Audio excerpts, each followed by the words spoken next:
ఎలా అనిపిస్తుంది ప్రభుత్వం మాకేం తెలుసు ఎలా ఉందని నాకు తెలిసి బాగానే ఉంది. పోయిన ప్రభుత్వానికన్నా ఈ ప్రభుత్వం చాలా బాగుంది, బాగా జరుగుతుంది. మరి ఇప్పుడు వైసీపీ నుంచి విజయసాయి రెడ్డి రాజీనామా చేస్తున్నారు వైసీపీ పార్టీకి రాజ్యసభ సీటుకి, మీరేమంటారు? ఆయన రాజీనామా చేస్తుంటే ఆయనకి నచ్చలేదన్నట్టే అర్థం. నచ్చలేనప్పుడు ఇంకా రాజీనామా చేసి వచ్చేయటమే. ఆయన వచ్చి మళ్ళీ మన తెలుగుదేశంలో చేస్తే బాగానే ఉంటుంది. మరి నేను ఏ పార్టీలోకి చేరట్లేదు, నేను వ్యక్తిగతంగానే చేస్తానని చెప్పేసి అంటున్నాడు కదా, అది ఇంకా మంచిది. నాకు తెలిసి ఆయన మాట చాలా స్వచ్ఛమైన మాట అది. కానీ రాజకీయాలు అలవాటు పడ్డ వాళ్ళు ఎవరు ఏకంగా ఒక్క మనిషిగా ఉండి పోయింది ఏం లేదు.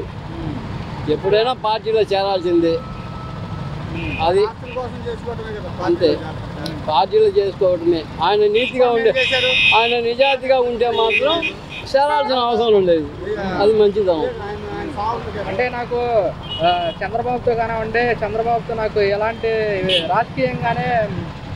రాజకీయంగానే ఉన్నాయి కానీ వ్యక్తిగతంగా అయితే ఏమీ లేవు అని చెప్పేసి కూడా విజయసాయి రెడ్డి గారు అంటున్నారు.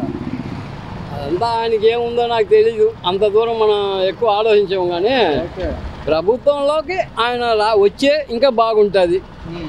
మరి ఇప్పుడు ఇలా వైఎస్ఆర్ కాంగ్రెస్ పార్టీ నుంచి వాళ్ళ ఎంపీలు కానీ ఎమ్మెల్యేలు కానీ రాజీనామాలు చేస్తున్నారు. మరి పార్టీ సంఖ్యాబలం తగ్గిపోతుంది. చేసిన తప్పులు భయపడి వచ్చేస్తున్నారు. ఆ పార్టీలోనే ఉంటే మనకి ఏదైనా ముప్పు వస్తుందేమో అని భయంతో వచ్చేస్తున్నారు, అంతే. అందువల్లేనంటారా? అందువల్లే అనుకుంటున్నాను నేను.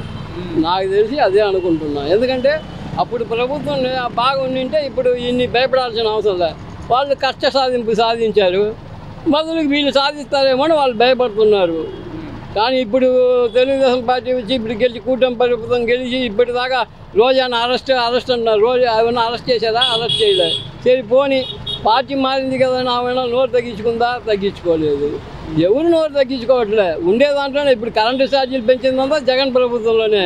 ఇప్పుడు వచ్చి జగన్ ప్రభుత్వం వాళ్ళు వచ్చి కరెంటు ఛార్జీ తగ్గియాలని ధర్నా చేస్తున్నారు. ఇది ఎక్కడ నాయమో మాకు తెలియదు, ఇదే రాజకీయమో నాకు తెలియదు. ఈ నెలలో నేను చూసిన రాజకీయాల్లో ఇలాంటి రాజకీయాలు ఎప్పుడు చూడలే. అది మంత్రి వైసీపీ నాయకులు కానీ కార్యకర్తలు కానీ అంటున్నమాట, పార్టీ కష్టకాలంలో ఉన్నప్పుడు ఇలా రాజీనామా చేయడం కరెక్ట్ కాదంట. కష్టకాలం అంటే అది నువ్వు కొని తెచ్చుకుంది. ఇప్పుడు నాకు పోయిన ప్రభుత్వం వచ్చి ఏం చేయలే. రేషన్ కార్డు అడిగితే నీకు ఆధార్ కార్డు ఎక్కడ ఉందన్నారు. నా ఆధార్ కార్డు నెల్లూరులో ఉంది, ఎందుకంటే మా ఊరు అది. ఆధార్ కార్డు ఇక్కడ చల్లవంట. ఆధార్ కార్డు ఆంధ్రానేగా, ఏం తెలంగాణ కాదుగా. ఇప్పుడు తెలంగాణ ఇచ్చారు. నేను పుట్టిన కాడి నుంచి నెల్లూరులో ఉన్నా, నాకు ఆధార్ కార్డు నెల్లూరులో ఉంది. ఆ ఆధార్ కార్డు ఇక్కడ వచ్చి చల్లదు అన్నారు. అట్లీస్ట్ బ్యాంక్ అకౌంట్ మార్చుకోవాలన్నా కూడా కుదరదు అనేసారు.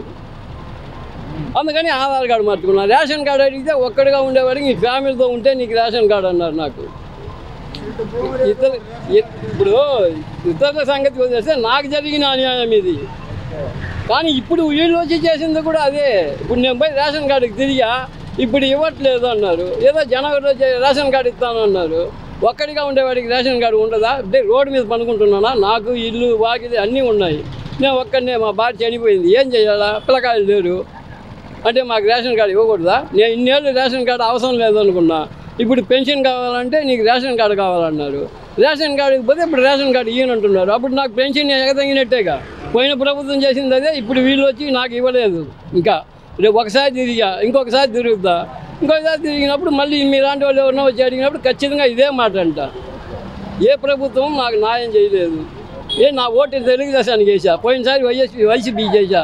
వాడు ఒక్క ఛాన్స్ అన్నాడు. ఒక్క ఛాన్స్ ఇచ్చినా ఇప్పుడు ఈయనకి వేసాము. అంటే మనకు ఫస్ట్ నుంచి అన్నగారి ప్రభుత్వం అంటే ఇష్టం, ఎన్టీ రామారావు ప్రభుత్వం అంటే ఇష్టం. ఆ తర్వాత చంద్రబాబు నాయుడు అన్నా ఇష్టమే. ఇప్పుడు పవన్ కళ్యాణ్ గారు చేశారు, ఆయనతో పాటు కూడా నాకు ఇష్టమే. అందరూ ఇష్టమే. కానీ మాకు జరిగిన న్యాయం ఏది? అది నేను అడిగేది. ఇది క్వశ్చన్. ఇది కంపల్సరీ మీరు టీవీలో వేసినా కూడా నాకు ఇబ్బంది లేదు. ఓకేనా? Thanks sir.